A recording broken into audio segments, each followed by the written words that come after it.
Hi there, my name is Adrian, and in this video, I would like to show you how you can take 2D references and turn them into 3D references in order to model complex geometry in Sketchup. So let's get to it.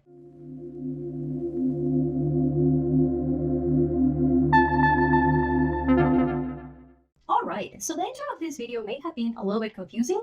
What do I mean with turning a 2D geometry into a 3D geometry to use it as a reference? Well, this is what I refer to.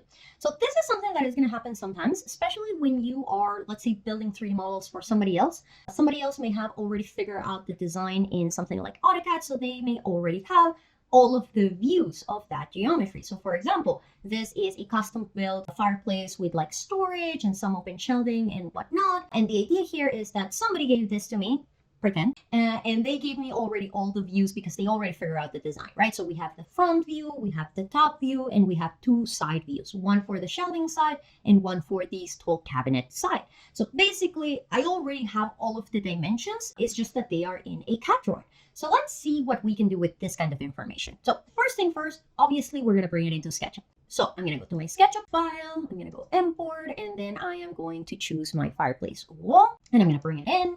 And there you go. Here is all my geometry. So the first thing that I need to do here is manage this information, because the thing is that because I have multiple views at the same time, if I leave these reference as it currently is, I'm going to have to keep on jumping back and forth. I'm going to have to keep on picking up dimensions from the model, because it's like either I choose this as my reference to start drawing and then I have to pick up all of these dimensions, or maybe I choose this view as my reference for drawing and then I have to basically pick up all of these dimensions, and that is not very handy. So what I want to do here is I want to assemble these 2D views into a 3D shape. Now, to better understand what I mean with this, the best way that you can think about these views is as 3D puzzles. If anyone has played with a 3D puzzle, you know what I mean. Basically, 3D puzzles are puzzles that come as 2D elements that have been either carved on wood or on cardboard. But the idea is that instead of putting the pieces together flat on a surface, you actually put them together in 3D, you assemble them, and the result is a 3D puzzle. They're very fun. I'm a nerd. Let's continue here. So basically what I want to do is I want to take each and every one of these views and basically lift them or rotate them, put them in the correct position that they should be, and then assemble them together. So in order to do that, the first thing that we need to do is we need to go into the group and component that makes my fireplace wall DWG. We can see it here on the outliner. If you want to know more about the outliner, you can see my previous video. So what I'm going to do here is I'm going to go inside in this component. And what you can see here is that these are just a bunch of raw lines. So before I start assembling anything, I need to isolate this raw geometry, because look what's going to happen. Let's say that I want to move this guy and like, oops, I dropped it here by accident. No problem. Let me move it. Like, oh, Jesus Christ, it's a nightmare. You don't want this to happen to you, right? So we're going to go Control Z, and what we're going to do is that we're going to isolate each and every one of these guys. And again, we already learned in the previous video that you can either isolate them into groups or into components. In this case, I'm not going to be really editing them at all after like I isolate them. I just want them isolated. So I'm going to be making them into groups. So this is going to be one group. This is going to be another group. And then this guy is going to be one group. And finally, my front view is going to be one group as well. Okay, so see, now that they are groups, I don't have to worry about them tragically merging. Okay, so that's step one, isolating each view so they don't fuse with each other. Step two is going to be to kind of like lift them and put them in the right direction that they should be.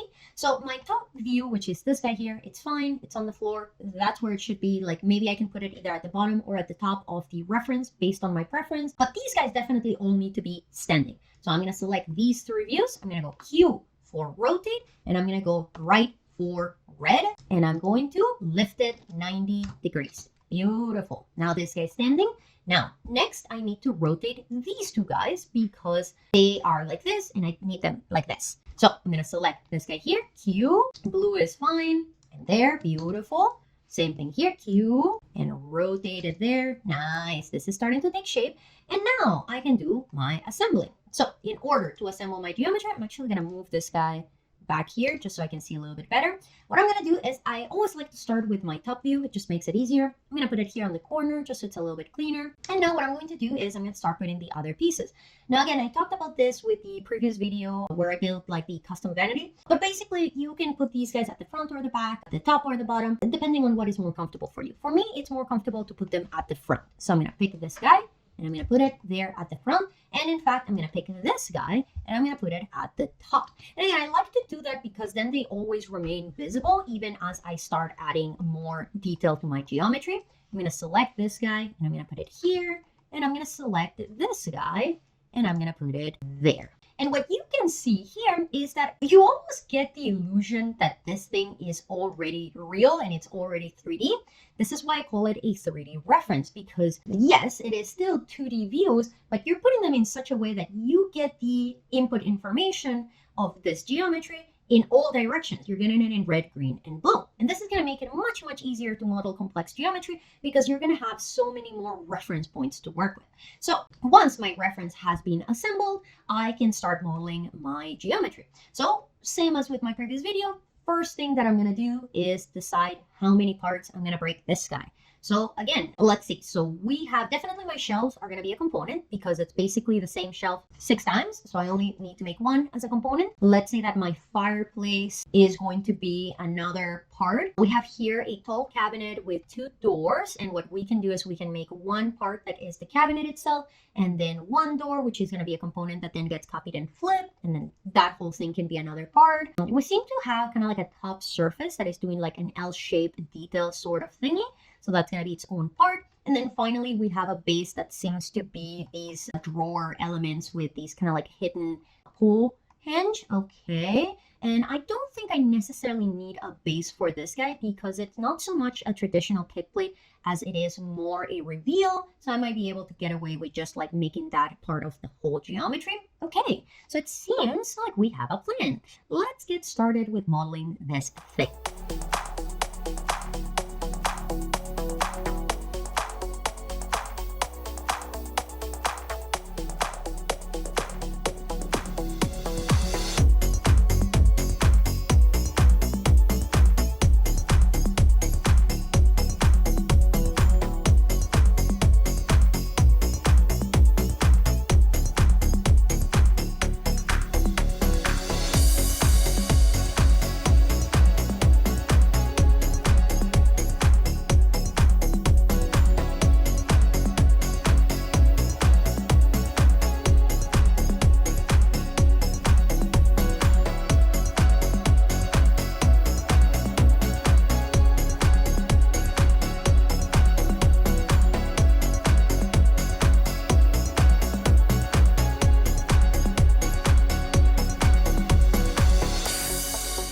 You can see we have created a very complex geometry using a 2D reference that was assembled to create a 3D reference. And with that, we have reached the end of this video. I hope you found it helpful. If you did, give it a like. You can even subscribe. If you have any questions, by all means, feel free to add them in the comments. But otherwise, thank you very much for joining in. Thank you very much for sticking through, and I will see you in the next one. Have a good one. Bye.